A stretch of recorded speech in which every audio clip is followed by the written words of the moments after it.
नमस्कार बच्चों, आज मैं आपको राम लक्ष्मण परशुराम संवाद की आगे की पंक्तियों का भावार्थ समझाऊंगी। तो आइए पहले इन पंक्तियों को पढ़ते हैं। बिहस लखन बोले मृदुबानी, अहो मुनीस महाभट मानी। पुन पुन मोय दिखाओ कुठारू, चहत उड़ावन फूंक पहारू। इहाँ कुम्हर बतिया को नाई, जय तर्जनी देख मर जाही। देख कुठार सरासन वाना, मैं कछु कहा सहित अभिमाना। भृगुसुत समझ जनेऊ विलोकी, जो कछु कहूं सहों रिसरू की। सुर महिसुर हरिजन और गाई, हमरे कुल इन पर न सुराई। बंधे पाप अपकीरत हारे, मारतहु पा परे तुम्हारे। कोटि कुलिस सम वचन तुम्हारा, व्यर्थ धनऊ धन वान कुठारा। जो विलोक अनुचित कहु, क्षमऊ महामुनि धीर। सुन सरोस भृगुवंश मन, बोले गिरा गंभीर। जब परशुराम जी बार बार अपनी कुठार को यानी फरसे को दिखा करके उसके बारे में बता रहे थे कि ये फरसा जो है बहुत ही भयानक है, तो लक्ष्मण जी क्या तर्क देते हैं। बेहसी लखन यानी बेहस मतलब हंसते हैं, लखन लक्ष्मण जी हंसते हुए लक्ष्मण जी जो हैं बोले मृदवानी, और बहुत ही मधुर वाणी में बोलते हैं। क्या कहते हैं, अहो मुनीश, ओह मुनीश यानी मुनि। महाभट मानी, महाभट यानी महान योद्धा, मानी यानी आप अपने आप को बहुत महान योद्धा समझते हैं। पुनि पुनि मोय दिखाओ कुठारू, पुनि पुनि बार बार, मोह यानी मुझे, दिखाओ यानी दिखाना, कुठार यानी कुठार। आप मुझे बार बार कुठार को दिखा रहे हैं। आप अपने आप को बहुत महान योद्धा समझते हैं, जो बार बार आप जो है मुझे कुठार दिखा रहे हैं।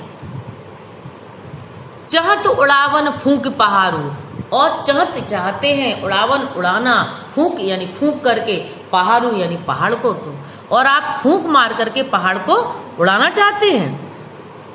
यहाँ कुमण बतिया को नाही, यहाँ यानी यहाँ पर, यानी अपने बारे में बता रहे हैं, अपने लोगों के बारे में कह रहे हैं, अपने और राम के बारे में। यहाँ यानी यहाँ पर, कुमर बतिया यानी कुमर बतिया ये एक प्रकार का जैसे पौधा है, पुष्प है, इसमें आता है जो वो बहुत ही नाजुक होता है, जिसको छूने मात्र से जो है वो मुरझा जाता है। तो ये बता रहे हैं कि यहाँ पर कुमर बतिया यानी इतना कमजोर यानी नाजुक, को यानी कोई, नाही यानी नहीं है, यानी यहाँ पर कोई भी इतना कमजोर नहीं है। जय तर्जनी देख मर जाही, जय यानी जो, तर्जनी यानी उंगली, तर्जनी उंगली के बारे में कह रहे हैं। देख यानी देख करके, मर यानी मरना, जाही मतलब जाएगा, यानी यहाँ पर कोई भी इतना कमजोर और नाजुक नहीं है जो आपकी तर्जनी उंगली देख करके मर जाए। देख कुठार सरासन वाना, यानी देख करके, कुठार यानी वो जो कुल्हाड़ी टाइप में जो पकड़े हुए थे, सरासन यानी धनुष, बाना यानी बाण, यानी कुठार को और धनुष बाण को देख करके मैं कुछ कहा सहित अभिमाना, मैंने जो है अभिमान सहित आपसे कुछ कह दिया। भृगुसुत समझ यानी जो है मैंने जो है मतलब आपके पास जो कुठार था और जो धनुष बाण था, तो मतलब मेरे अंदर कोई डर नहीं था इस बात का।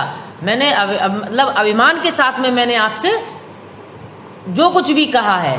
भृगुसुत समझ जनेऊ विलोकी, भृगुसुत यानी भृगुकुल वंश के सुत यानी पुत्र, समझ यानी समझ कर, जनेऊ जो ब्राह्मण उसमें धारण किए जाते, पहने जाते हैं, धागे का एक मतलब जो होता है पहनने वाला, जो गर्दन में पहना जाता है। विलोकी यानी जान करके, जो कुछ कहो सहो रिसरू की, यानी आपको भृगुकुल का पुत्र समझ करके, वंश का समझ करके, और जनेऊ धारी जान करके, जो कुछ कहो सहो रिसरू की, आप जो कुछ भी कह रहे हैं उसको सहन, सहो यानी सहन कर रहे हैं, रिस यानी क्रोध को, रोक यानी रोक करके, क्योंकि आप भृगुसुत हैं और जनेऊ विलोकी हैं, या और कैसे हैं, जनेऊधारी हैं। ये जान करके आपने जो कुछ भी कहा उसे हमने अपने क्रोध को सहन करके यानी रोक करके हमने उसको रोक लिया है। सुर महेशुर और हरिजन और गाई। सुर यानी ब्राह्मण वो देवता, महेशुर यानी देवता वो ब्राह्मण, हरिजन यानी भगवान के भक्त, और यानी और गाई यानी गाय। देवता, ब्राह्मण, भगवान के भक्त और गाय। हमरे कुल इन पर न सुराई। हमरे यानी हमारे, कुल यानी कुल में, इन यानी इन पर, न सुराई मतलब वीरता। हमारे कुल में इन पर वीरता नहीं दिखाई जाती। किन पर? देवता, ब्राह्मण, भगवान के भक्त और गाय पर हमारे कुल में वीरता नहीं दिखाई जाती। बंधे पाप अब कीरत हारे, मारतों पा परे तुम्हारे। बंधे पाप, अगर हम इनको मारते हैं तो पाप लगता है। बंधे यानी मारना, बंधे यानी मारना, यानी बाण को अगर हम मारते हैं तो हमें पाप लगता है। और अपकीरत हारे, और अपकीर्ति होती है। हारे यानी अगर हम इनसे हार जाते हैं तो अपकीर्ति होती है। मारता हूं पाप पर हैं तुम्हारे, इसलिए अगर आप हमें मारता हूं यानी मारेंगे तो भी पा परे तुम्हारे, तो भी हम आपके पैर ही पड़ेंगे। क्योंकि अब देखिए लक्ष्मण जी कितनी बुद्धिमानी से तर्कपूर्ण जवाब दे रहे हैं कि हमारे कुल में देवता, ब्राह्मण और भगवान के भक्त और गाय पर हमारे कुल में वीरता नहीं दिखाई जाती है। क्योंकि इनको अगर हम मारते हैं तो हमें क्या होगा? पाप लगेगा, और हम इनसे हार भी नहीं सकते। अगर हम इनसे हारेंगे तो हमारी अपकीर्ति होगी। इसलिए आप जो कुछ भी कह रहे हैं, जो कुछ भी कहेंगे, इसलिए हम आप मारें चाहे कुछ भी करें, हम फिर भी आपके पैर ही पड़ेंगे। कोटि कुलिस सम वचन तुम्हारा, व्यर्थ धरऊं धनवान कुठारा। कोटि यानी करोड़ों, कुटिल यानी वज्र के, सम यानी समान, वचन यानी आपके वचन, तुम्हारा यानी तुम्हारे। आपका एक एक वचन करोड़ों वज्र के समान है। वज्र मतलब बहुत ही भारी भरकम सा एक, वो जो इंद्र जो धारण किए रहते थे उनके हाथ में रहता था। तो आपका एक एक वचन करोड़ों वज्र के समान है। व्यर्थ धरऊं धनुबान कुठारा। व्यर्थ यानी बेकार में, धरऊं यानी धारण किए हुए धनुष्वान, और कुठारा यानी कुठार को। जब आपका एक एक वचन ही करोड़ों वज्र के समान है, इतना भारी भरकम है, तो आपने व्यर्थ में ही इस धनुष्वान और कुठार को धारण कर रखा है, ले रखा है। आपको इसको धारण करने की जरूरत ही नहीं है, रखने की जरूरत ही नहीं है, क्योंकि आपका तो एक एक वचन ही इतना भारी भरकम है, करोड़ों वज्रों के समान है।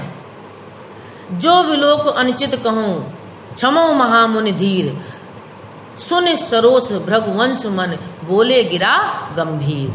यानी जो विलोक यानी जान करके, अनुचित यानी गलत, कहूं यानी कह दिया, क्षमो महामुनि धीर, हे महामुनि आप क्षमा करें, क्योंकि आप कैसे हैं? धैर्यशाली है, आप धैर्यवान हैं, इसलिए आप उसको क्षमा करें। यानी मैंने जो कुछ भी अनुचित आपसे, जो मतलब आपको जान करके कुछ भी अगर मैंने आपसे अनुचित कह दिया हो या जो कुछ भी गलत कह दिया हो, आप उसके लिए मैं क्षमा करें।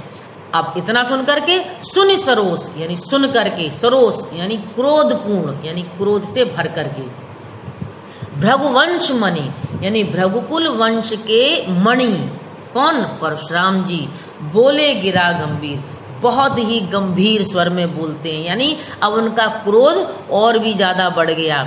यानी परशुराम जी एक तो शिव के धनुष के टूट जाने पर बहुत क्रोधित हैं, और उस पर जो है लक्ष्मण जी जो है तर्क पे तर्क दिए जा रहे हैं। और चूंकि लक्ष्मण जी भी जो है वो हार मानने वालों में से नहीं है, और परशुराम जी का क्रोध जो है वो धीरे धीरे करके बढ़ता ही जा रहा है। तो इन पंक्तियों में ये मैं आपको भावार्थ समझाया, और अगले वीडियो में मैं आगे की पंक्तियों का आपको भावार्थ समझाऊंगी। तब तक के लिए आप